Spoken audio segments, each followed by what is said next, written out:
আমি তো সেই ইতিম,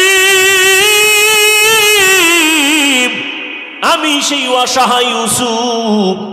আজকে 40 বছরের উপরে হইল বাবার চেহারা দেখতে পারি। দুনিয়াতে আসার পর যেই বছর আমি দুনিয়াতে আসছি তার পরের বছর আমার ছোট ভাই বিনিয়ামিন জমিনের মধ্যে আসছে। আমার আম্মা জান একই বছরের আগামাথায় 2 বাচ্চা দেওয়াতে আমার আম্মা জান দুনিয়া থেকে বিদায় হয়ে গেল। মা বলিয়া ডাক দেওয়ার কেউ নাই। আব্বা জান আমারে বড় আদর করতেন, রাতের বেলা পাশে নিয়ে ঘুমাইতেন।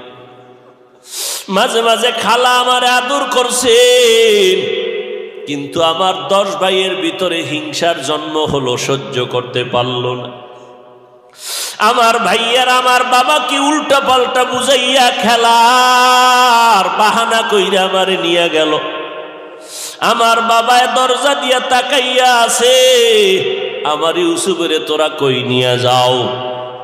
আমারে বাইরাই না, আমার বাবার নজরের যখন আড়াল হয়ে জঙ্গলে ঢুকলো, এইবার আমারে ভাইরা মারধর শুরু করলো। এক ভাই মারার পরে আর এক ভাই কয় তুই মার, এইভাবে মারতেছে আর বলে এখন তোরে কোন বাবায় ফিরাবে। আমি কান্না করে বলছি ভাই আমার কি দোষ বলো, আমি তো তোমাদের বিরুদ্ধে কিছু বলি না। এইভাবে মারতে মারতে আমার বড় ভাই ইহুদা ও বলে আর মারিস না, সহ্য করতে পারি না। কারণ বড় ভাই ছোট ভাইয়ের প্রতি কলিজা ভাঙ্গা মোহাব্বত, এইটা যদি ছোট ভাইরা বুঝতো কোনোদিন বড় ভাইয়ের সাথে বেয়াদবি করতো না। অনেক ফ্যামিলিতে বড় ভাই লেখাপড়া করতে পারে না, ছোট ভাইরা অনেক লেখাপড়ার সুযোগ পায়। কারণ দেখা যায় বাবা মা বুড়া হয়ে গেছে, এখন যদি বড় ভাই লেখাপড়া করে কামাই রুজি করার কেউ নাই। বড় ভাই কয় না বাবা তুমি কষ্ট করিও না, আমি কামাই রুজি করি, লেখাপড়া বেশি করা লাগবে না, আমার ছোট ভাইরে পড়াই। এইবার বড় ভাই কামাই কইরা বাবারেও খাওয়ায়, মায়েরে খাওয়ায়, ছোট ভাইয়ের লেখাপড়ার খরচ দেয়। কিন্তু নিমখারাম ছোট ভাই লেখাপড়া কইরা চাকরি নিয়া টাকা পয়সা নিয়ে কত ঈদের আনন্দে বাড়ি যায়, মার্কেট করে, বড় ভাইয়ের খোঁজ নেয় না। ইউসুফ নবী বলতেছেন আমারে কুয়ার মধ্যে যখন ফেলে দিল, আমার শরীরের পোশাক খুলতেছে, রশি লাগাইতেছে, তখন আমার কেউ নাই। অন্ধকার কূপের ভিতরে, জঙ্গলের ভেতর, যেই কূপের পানি বড় নাপাক, সাপ বিচ্ছুর গর্ত। আমার ভাইয়ের আমার জামা কাপড় খুলিয়া এরপরে যখন রশিতে বেঁধে কূপের মধ্যে ফালায়, কি নিচে যাওয়ার পরে উপর দিয়ে রশিটা কেটে ফেললো। ওদিকে আমার আল্লাহ ডাক দিয়ে কয় জিবরাইল জলদি করে যাও, জান্নাতি পোশাক আমার ইউসুফের পরায় দাও, আর ওই কূপের নাপাক পানি যেন ইউসুফের গায়ে না লাগে, একটা জান্নাতি পাথর তার পায়ের নিচে ধরে দাও। ইউসুফ নবী বলে আমি নিচে গিয়ে একটা পাথরের উপরে দাঁড়াইলাম, জান্নাতি পোশাক গায়ে পরলাম। ওখান থেকে আমার ভাইরা চলে গেল, কিন্তু কেউ আমার খবর নেয় না। অন্ধকার কূপ, কিন্তু আল্লাহর কুদরত, আমি ইউসুফের আমার মাওলা এত সৌন্দর্য দান করছে, অন্ধকার দিয়া চলতে কোনো বাতি লাগে না, ইউসুফের চেহারায় আলোকিত হয়ে যায়। অন্ধকার খুব ভালো হয়ে গেল আমার চেহারায়, কিন্তু আমারে ফালাইয়া ভাইরা চলে গেল, খবর নাই। এখন আমি কেমনি উঠবো? ওখানে বসে আছি, চোখের পানি সারি, আমার বাবায় না জানি বেহুশ হয়ে গেল। কিন্তু আমার বড় ভাই মাঝে মাঝে আইসে একটু তাকায় তাকায় খবর নেয় আর কথা বল, আমার জন্য রশি দিয়া নাস্তা দেয় আর বলে ভাই কাঁদিস না, আমি গোপনে আসছি, ওরা যদি জানে আমারে মেরে ফেলবে। কারণ আমি বড় ভাই, সহ্য করতে পারি না ছোট ভাইয়ের কষ্ট। যত দ্বন্দ্বই থাকুক না কেন রে বাবা, ছোট ভাই বড় ভাইয়ের খবর নেয় না, জিগায় না। কিন্তু যদি বড় ভাই হঠাৎ রাত্র কাঁচা ঘুমের মধ্যে কেউ টেলিফোন করে তোমার ভাইরে চৌরাস্তা আটকাইছে, বড় ভাই ঘুম বাদ দিয়া জোরে একটা দৌড় দেয়। বড় ভাই গিয়া হাত বাড়ায় কয় খবরদার আমার ছোট ভাইরে মারিস না, পারলে তোরা আমাকে মার। আমার ছোট ভাইরে আঘাত করবি না, আমাকে মার। আমার ছোট ভাইরে আমি মানুষ বানাইতে কষ্ট কম করি নাই। যতই দ্বন্দ্ব থাক, তবে আমার চোখের সামনে আমার ভাইরে আঘাত করবি মেনে নিতে পারবো না। ওখান থেকে ইউসুফের বিক্রি করা হলো, মিশরে পাঠায় দিল।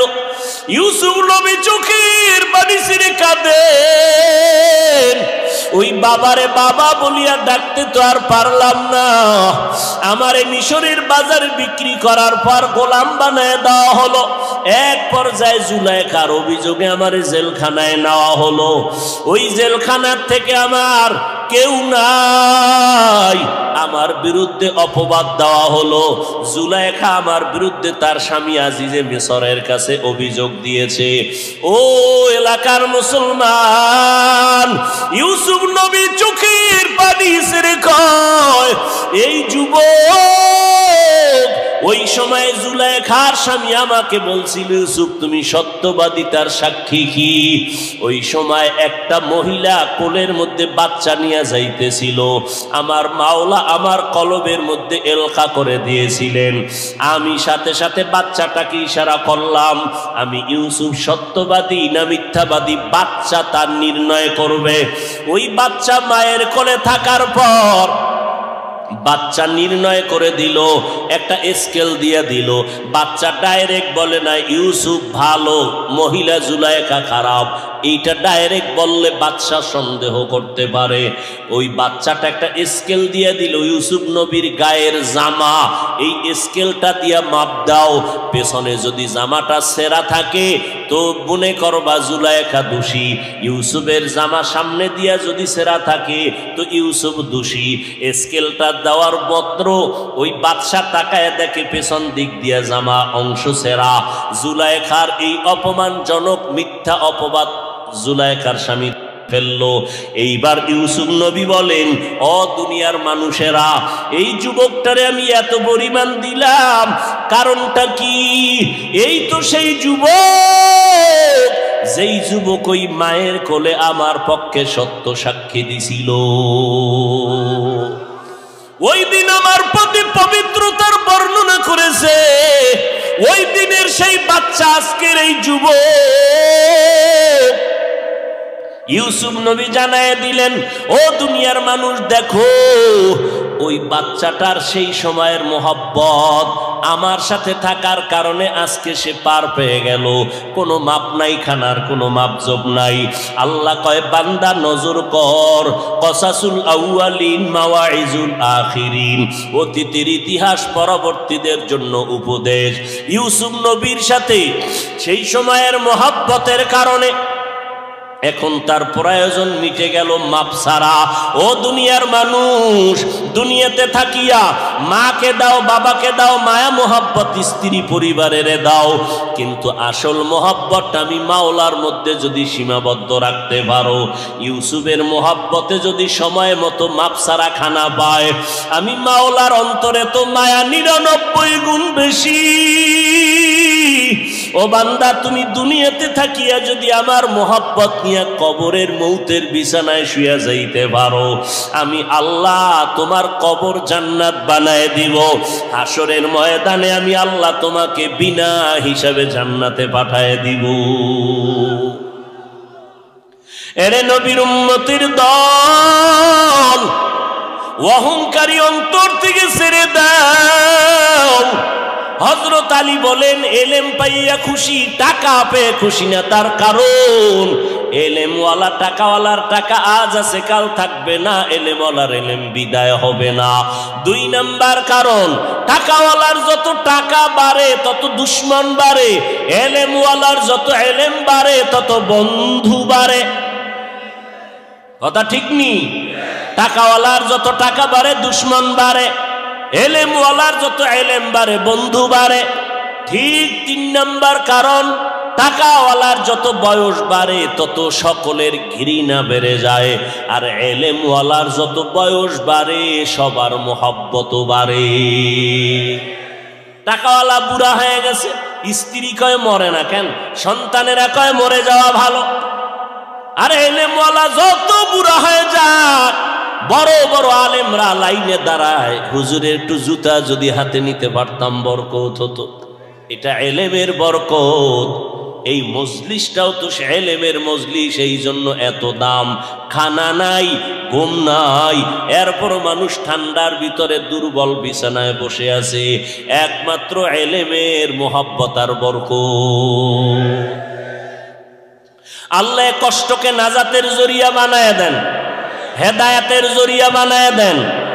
এরে যুবক, আল্লাহ তাআলা বলেন আলিফ লাম মিম যালিকাল কিতাবু লা রাইবা ফি। এটা এমন একটা কিতাব যার মধ্যে কোনো ভুল আছে? কোনো ভুল? ওই আলেম কেন বলল কোরআনে জাল আছে? এ তো করোনার আগের না, ইদানিং বলছে, এই কয়েক মাস আগে মাত্র বলে কোরআনে ভেজাল। বলে কেমন? হাদিসের থেকেও বেশি। আরো জোরে বলেন। কই দেশের মানুষ তো ঘুমাইতেছে, খবরও নাই। আল্লাহ সারাইছে, দেওবন্দিওয়ালারা যদি এর কিছু কইতো দুইয়া লাইতো ওই জাতিরা। আল্লাহ হেদায়াত দান করুন। হায় হায়, কালেমা কুফরি কোনো দেওবন্দিওয়ালারা বলে নাই। নবীরা ভুল করেছিলেন, আল্লাহ ভুল করাইছিলেন, কোনো দেওবন্দিরা বলে নাই। কোরআনে জাল আছে, কোনো দেওবন্দিরা বলে নাই। বেশি নফলে বাদাত লাগে না, কোনো দেওবন্দিরা বলে নাই। এরপরও সব দোষ হলো দেওবন্দিদের। মাদ্রাসা বন্ধ করার জন্য পায় তারা চলছে। আল্লাহর কসম, যে বাতি আমার আল্লাহ জ্বালাইছেন এটা নিভাইতে পারবে না, বরং যারা নিভাইতে যাবে তারা নিজেরাই নিভে যাবে। এর প্রমাণ আছে না নাই? নাম ঠিকানা শুদ্ধ প্রমাণ আছে। আল্লাহ হেদায়াত দান করুন। আল্লাহ বলেন হুদাল্লিল মুত্তাকিন। কোরআন হলো হেদায়াত, যারা আল্লাহকে ভয় করে মুত্তাকিনদের জন্য কোরআন হেদায়াত। আল্লাহ কোরআনের আর এক জায়গায় বলেন হুদাল্লিন নাস। গোটা জগতের মানুষের জন্য কোরআন হেদায়াত। ও যুবক, আমার মাওলার কোরআনটা আজকে দুঃখ, ঘরে কোরআন আছে কিন্তু জানো না কোরআন কি জিনিস, খুলিয়া দেখলাও না। আমার মাওলার কোরআনটা সিনায় লাগাও, সিনা ঠান্ডা হয়ে যাবে। আমার মাওলার কোরআন তাকায় দেখো, চোখ ঠান্ডা হয়ে যাবে। আমার মাওলার কোরআন পড়ো, জেহেন ক্লিয়ার হয়ে যাবে। ওই কোরআনের সাথে সম্পর্ক লাগাও, কোরআন ওয়ালাদের সাথে সম্পর্ক তৈরি করে নাও। এরে নবীর আশেকের দল, ওই কোরআনের তালিম চলছে কোথায়? আজ মাদ্রাসাগুলোর ভেতরে। ওই কোরআন ওয়ালাদের সাথে সম্পর্ক লাগায় দাও। কারণ আল্লাহর নবী বলেন কিয়ামতের দিন এক বান্দার ব্যাপারে আল্লাহর ফয়সালা, এর জাহান্নামের হ্যান্ডকাপ লাগাইয়া এরে জাহান্নামে নিয়ে যাও। যখন যাবে ফেরেশতারা টানতে টানতে নিয়ে যাবে। আল্লাহর বান্দা বারবার পেছনে তাকাবে। আল্লাহ বলবে ফেরেশতা দাঁড়াও, এই লোকটা বারবার পেছনে তাকায় কেন? ফেরেশতারা বলে জানি না। তা দাঁড়াও, কেন তাকায় জানো? আমি মাওলার রহমতের দিকে আশায় আশায় তাকায়। তাহলে একটু রহম করেন না। তা কেমনে করি? আমল নামাটা একটু তদন্ত করো তো, দেখো তো জীবনে কোরআন শরীফ পড়ছেনি? ফেরেশতারা তদন্ত করে দেখবে জীবনে কোরআন পড়ে নাই। আল্লাহ কোনো তদন্তে জিরো। আল্লাহ বলবে খুঁজো, কোন কোরআন ওয়ালার সাথে সম্পর্ক আসেনি। খুঁজতে খুঁজতে দেখবে নাই। এবার আমার আল্লাহ শেষ বলবে দেখ, এই বান্দার এমন কোন বন্ধু আসেনি যার সাথে কোরআনওয়ালার সম্পর্ক। হঠাৎ খুঁজে দেখবে হ্যাঁ, এই বান্দার একটা বন্ধু আছে কোরআনওয়ালার সাথে সম্পর্ক। আল্লাহ বলবে এর বরকতে আমি জান্নাত দিয়া দিলাম। এরে আল্লাহর বান্দারা, হিন্দুদের ধর্ম আলাদা, আদর্শ আলাদা, বৌদ্ধদের ধর্ম আলাদা, আদর্শ আলাদা, খ্রিস্টানদের ধর্ম আলাদা, আদর্শ আলাদা।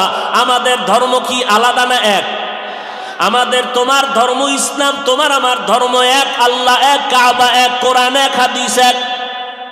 তোমার আমার আদর্শ তো এক হবে, তোমার পোশাক কেন আলাদা, আমার পোশাক কেন আলাদা?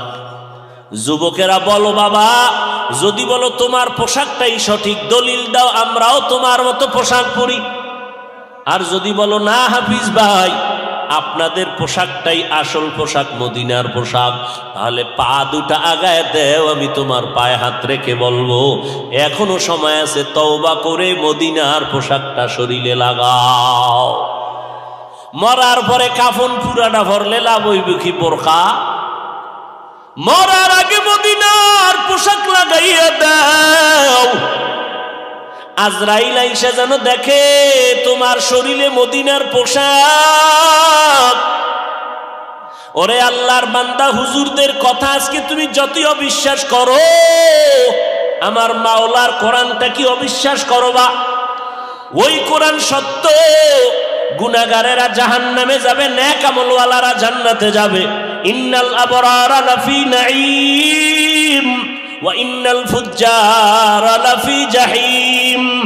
নেক আমলওয়ালারা জান্নাতের প্রতীক, গুনাহ যারা করবে তারা জাহান্নামের প্রতীক। আল্লাহ কোরআন দিবেন হেদায়েতের জন্য। কোন হেদায়েত? এগুলো নিয়ে বিস্তারিত কথা বলার সুযোগ আর হলো না রে বাবা। আল্লাহর কাছে তওবা করো।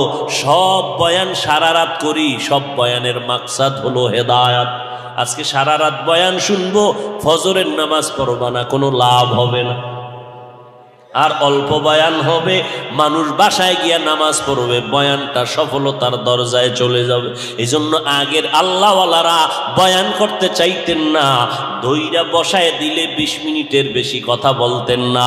আর এমন বয়ান দিতেন 20 মিনিটে নিজেও কানতেন, উম্মতেরাও কান্না করিয়া তওবা করে ঘরে যাইতে। আর এখন বয়ানে কান্না নাই, কান্নার বয়ানেই নাই, বরং কালা চশমার হুজুরে কান্নার বিরুদ্ধে বয়ান করে। আছে না নাই?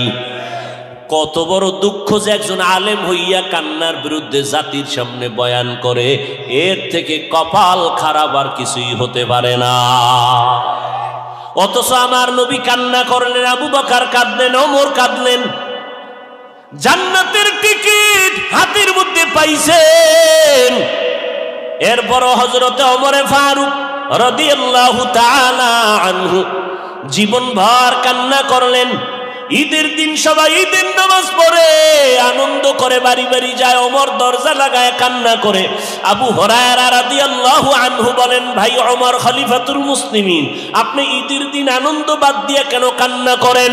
ওমরে ফারুক বলে, ভাই আবু হুরায়রা, কান্না কেন করি? আনন্দ তো ওই ব্যক্তি করবে যার কোনো চিন্তা পেরেশানি নাই।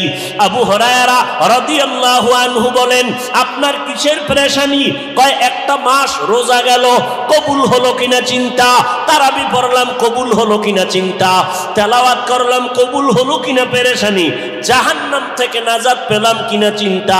আবু হুরায়রা বলেন, খলিফাতুল মুসলিমিন, আল্লাহ তো আপনাদের 10 জনকে জান্নাতের টিকিট দান করেছেন, আবার এত চিন্তা কেন? ওমর ফারুক কান্না করে বলে, ভাই, যেই আল্লাহ জান্নাতের টিকিট দান করেছেন, ওই আল্লাহ যদি আমার কোনো কাজে বেজার হয়, ওই টিকিট আবার ক্যান্সেল হয়ে যেতে পারে।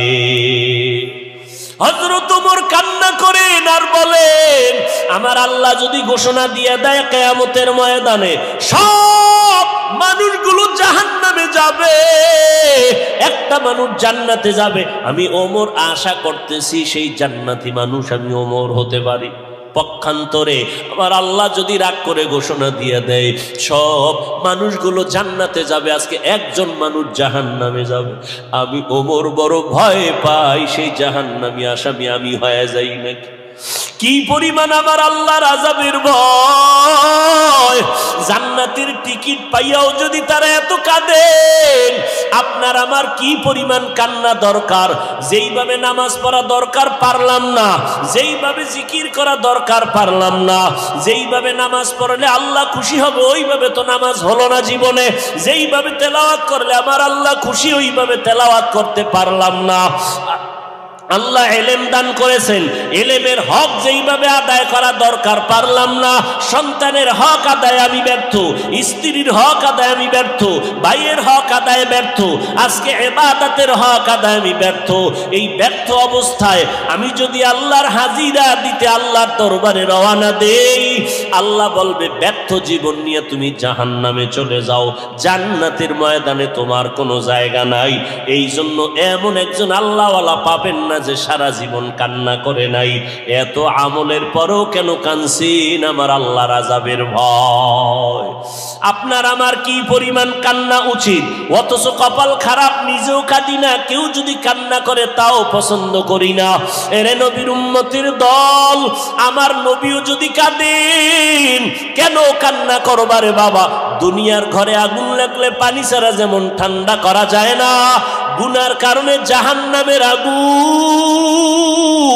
মদিনার নবী বলেন চোখের পানি ছাড়া জাহান্নামের আগুন ঠান্ডা হবে না। আল্লাহর কাছে তওবা করো রে বাবা।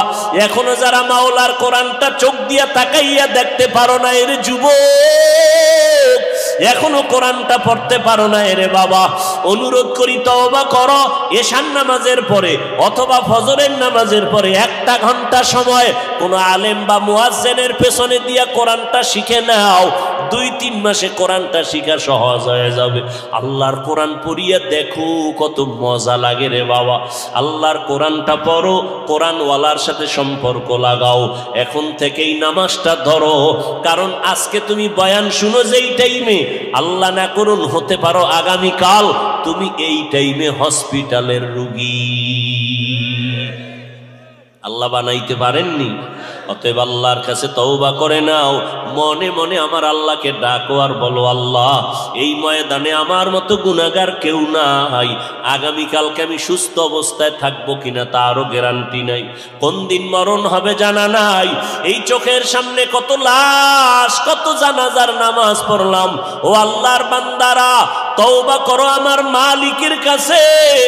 দুনিয়াতে যতদিন বেঁচে থাকবো নামাজ ছাড়বো না, আল্লাহকে বেজার করে চলবো না, মা বাবার দোয়া নিয়ে চলবো, নবীর সুন্নাত অনুযায়ী চলবো, ওলামায়ে কেরামের পরামর্শ নিয়ে চলবো।